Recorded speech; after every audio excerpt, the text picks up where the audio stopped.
아침 하나님과 함께 누리는 하늘의 양식 오늘 만나.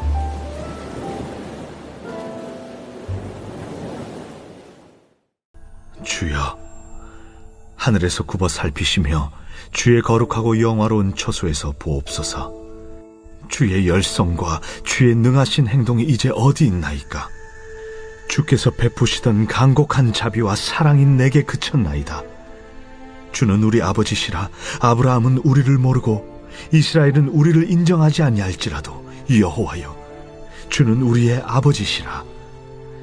옛날부터 주의 이름을 우리의 구속자라 하셨거늘 여호와여, 어찌하여 우리로 주의 길에서 떠나게 하시며 우리의 마음을 완고하게 하사 주를 경외하지 않게 하시나이까? 원하건대 주의 종들 곧 주의 기업인 지파들을 위하사 돌아오시옵소서. 주의 거룩한 백성이 땅을 차지한 지 오래지 아니하여서 우리의 원수가 주의 성소를 유린하였사오니 우리는 주의 다스림을 받지 못하는 자 같으며 주의 이름으로 일컬음을 받지 못하는 자같이 되었나이다.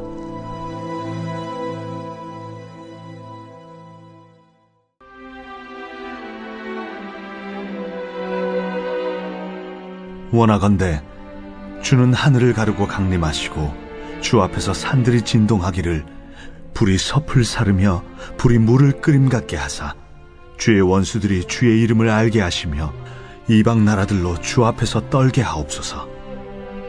주께서 강림하사 우리가 생각하지 못한 두려운 일을 행하시던 그때에 산들이 주 앞에서 진동하였사오니 주 외에는 자기를 앙망하는 자를 위하여 이런 일을 행한 신을 옛부터 들은 자도 없고 귀로 들은 자도 없고 눈으로 본 자도 없었나이다. 주께서 기쁘게 공의를 행하는 자와 주의 길에서 주를 기억하는 자를 선대하시거늘 우리가 범죄함으로 주께서 진노하셨사오며 이 현상이 이미 오래되었사오니 우리가 어찌 구원을 얻을 수 있으리이까?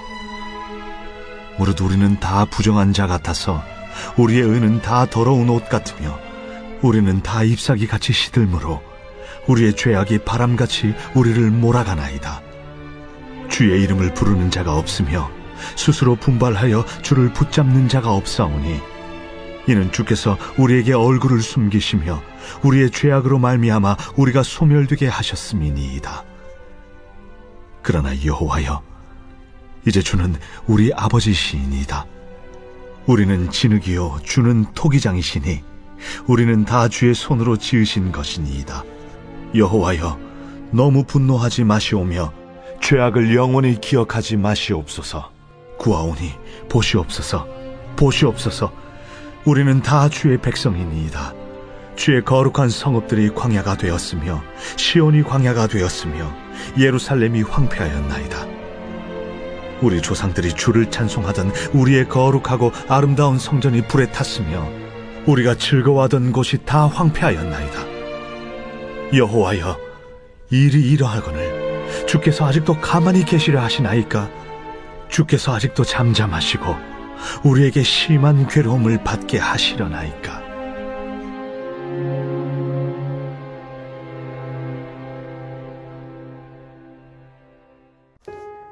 죄인이 재판장에게 구할 수 있는 것은 자신이 지은 죄에 대한 감형이 아니라 재판장이 줄 수 있는 은혜입니다.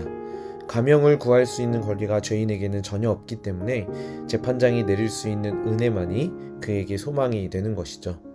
마찬가지로 죄인인 우리가 하나님께 구할 수 있는 것은 오직 하나님의 자비와 사랑입니다. 그래서 이사야 선지자는 이스라엘 백성을 하나님께 올려드리면서 이렇게 구합니다.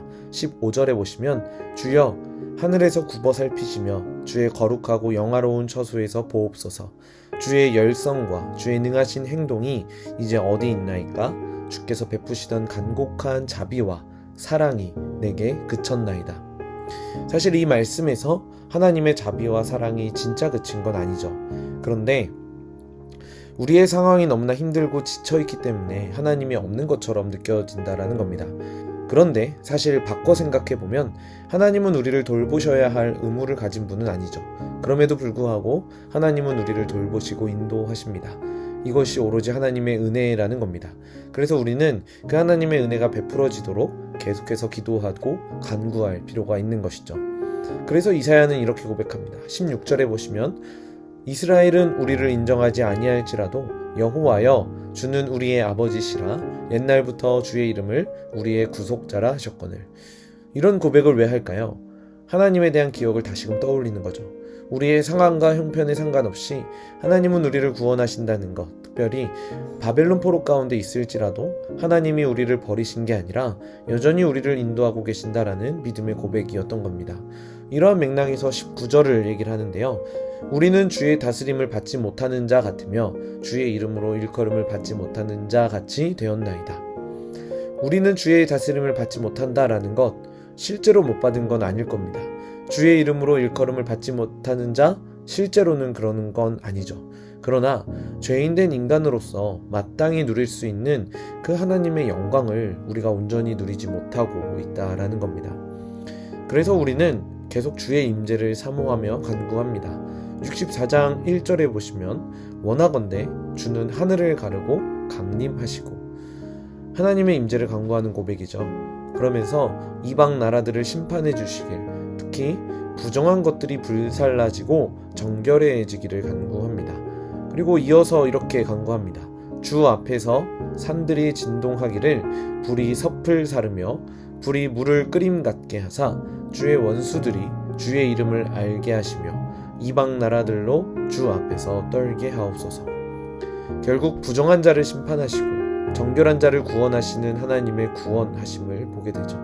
그리고 이렇게 고백한다는 것은 하나님의 능력을 의지하는 믿음이 전제되었을 때 가능할 것일 겁니다.